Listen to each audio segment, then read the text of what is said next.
A'udzubillahi minasyaitonirrajim. Bismillahirrahmanirrahim. Assalamualaikum warahmatullahi wabarakatuh. Waalaikumsalam warahmatullahi wabarakatuh. Sebagaimana sebelum kita memulai pembelajaran yang nantinya saya akan membahas tentang masalah syirik, sebaiknya kita mulai berdoa bersama. Kita membaca Al-Fatihah per individu sekali baca udah boleh. Mari kita bersama-sama untuk membaca Al-Fatihah dalam hati masing-masing.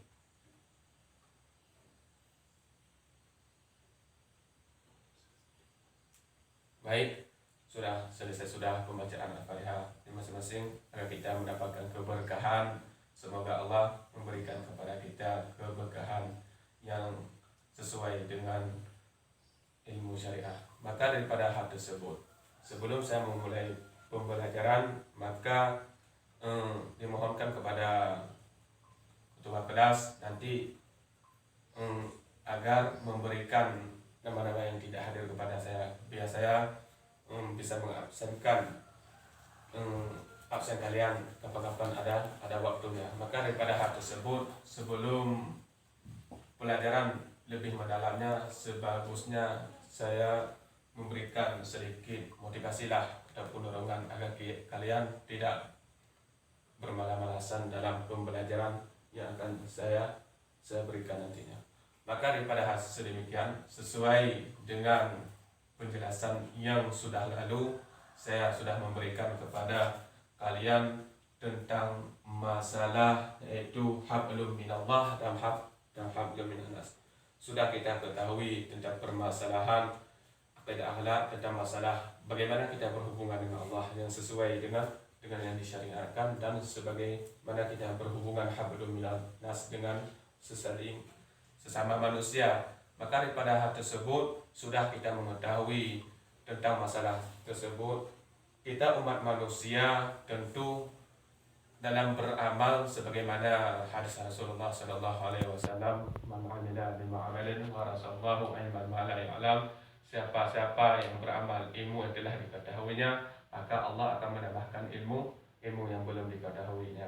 Untuk mengamalkan hadis tersebut, apakah sudah memada kita mengamalkan tentang masalah hablum minallah dan hablum minannas? Maka daripada permasalahan yang sudah saya jelaskan di belakangnya, apakah kita perlu untuk meningkatkan? Maka daripada hal tersebut, dalam kita beramal, terkadang-kadang amalan kita tersia-siakan, terkadang-kadang amalan kita itu tertunda. Apa penyebab tertundanya? Ialah dengan kita terjerumus dalam perbuatan syirik dan dengan kita terlalu ria dalam berbuat amalan. Maka daripada hal tersebut, kita patut mengetahui tentang masalah syirik.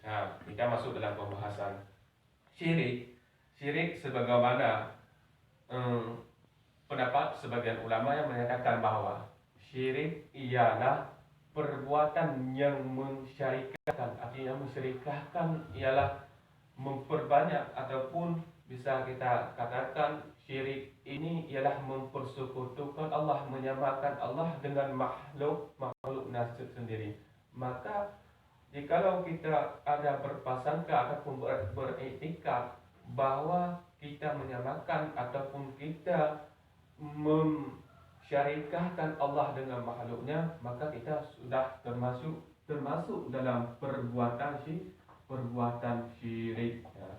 Syirik ini sungguh luar biasa kalau kita lihat dalam permasalahan ilmu tasawuf. Dia bisa menolak yang namanya pahala yang kita kerjakan dalam sehari-hari, bisa dipatahkan dengan perbuatan syirik ini.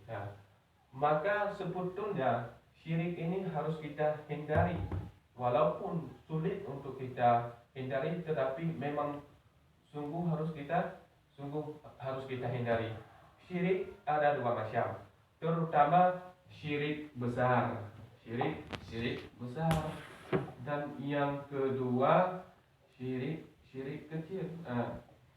Syirik besar dan syirik kecil, walaupun dia kategori kecil tetapi sangat berpengaruh dalam kehidupan kita. Yang dimaksud dengan syirik besar ialah memang dia menyamakan segala yang berada di atas dunia maupun yang lahir maupun yang batin, dia menyamakan semua itu bahwa semuanya dia syarikatkan dengannya Allah Subhanahu wa taala. Beda dengan syirik kecil.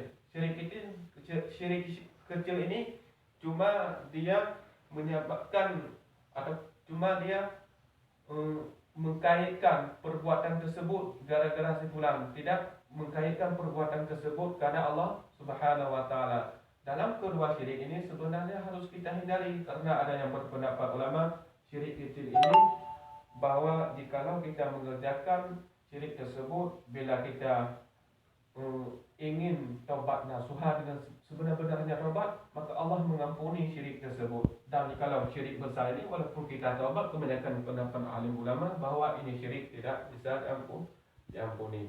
Maka daripada hal tersebut, kita umat manusia, mari kita hindari perbuatan tersebut.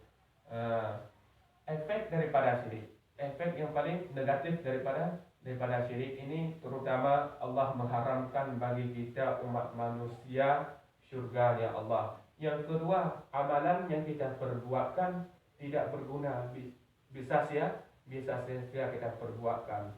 Apapun hal tersebut berfaedah sesama manusia ataupun berfaedah terutama kepada diri kita sendiri, tetapi kalau kita memperbuat kesyirikan ini, kita akan yang namanya amalan fitrah maupun yang secara batin, maka tidak akan diterima oleh Allah Subhanahu wa taala.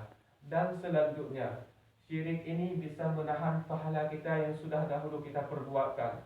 Misalnya pahala tentang kita berzakat ataupun yang lain-lain, tetapi dengan kelakuan syirik ini pahala kita bisa tertahan, bahkan tidak diterima di sisi Allah Subhanahu wa taala. Untuk menghindari syirik ini ada beberapa hal yang terutama kita harus ikhlas dalam mengerjakan segala sesuatu, seperti firman Allah Subhanahu wa taala dalam Al-Qur'an surat Al-Bayyinah ayat 5 yang berbunyi wa aqimus salata wa yu'tuz zakata wa dzalika dinul qayyimah. Dan ada sambungan yang di belakang lagi, wa ma umiru illa liya'budullaha mu'lisina lahuddin. Ini yang kita perlukan. Dan sebetulnya arti dalam surat tersebut, padahal kami perintahkan mereka beribadah kepada Allah dengan ikhlas, mu'lisina lahuddin, dengan ikhlas memperbuat segala sesuatu dalam hal agama. Maka pada hal tersebut Allah sudah mengajarkan kita dalam perbuatan kita sebenarnya harus ikhlas dalam segala perbuatan yang kita perbuatkan. Yang kedua, kita harus menyadari bahwa segala perbuatan yang kita lakukan,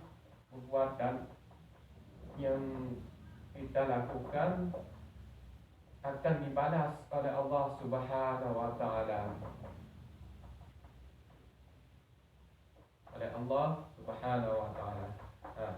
Jikalau kita ada beriktikad bahwa perbuatan yang kita lakukan akan dibalas dari akhirat kelak oleh Allah Subhanahu wa taala, maka kemungkinan kita akan terhindar daripada syirik. Dan yang ketiga, kita perbanyakkan zikir, artinya menyebut Allah Subhanahu wa taala. Maka jika ada perbuatan tersebut, maka sungguh kita bebas dari perbuatan syirik tersebut. Maka sedemikianlah yang dapat saya sampaikan dari anak-anak. Ada pertanyaan boleh ditanyakan. Ada? Tidak? Kalau tidak, boleh disimpan pertanyaannya. Tugas untuk ke minggu yang akan datang, tolong cari bahan yang sekurang-kurangnya bisa kalian pahami tentang masalah syirik. Tolong dicatat dan harus bisa menjelaskan tentang permasalahan syirik, karena syirik ini sangat diperlukan. Kita buat kelompok ya, masing-masing dua kelompok, sudah boleh ataupun 3 kelompok. Maka daripada hal tersebut saya tutupi dengan wassalamualaikum warahmatullahi wabarakatuh.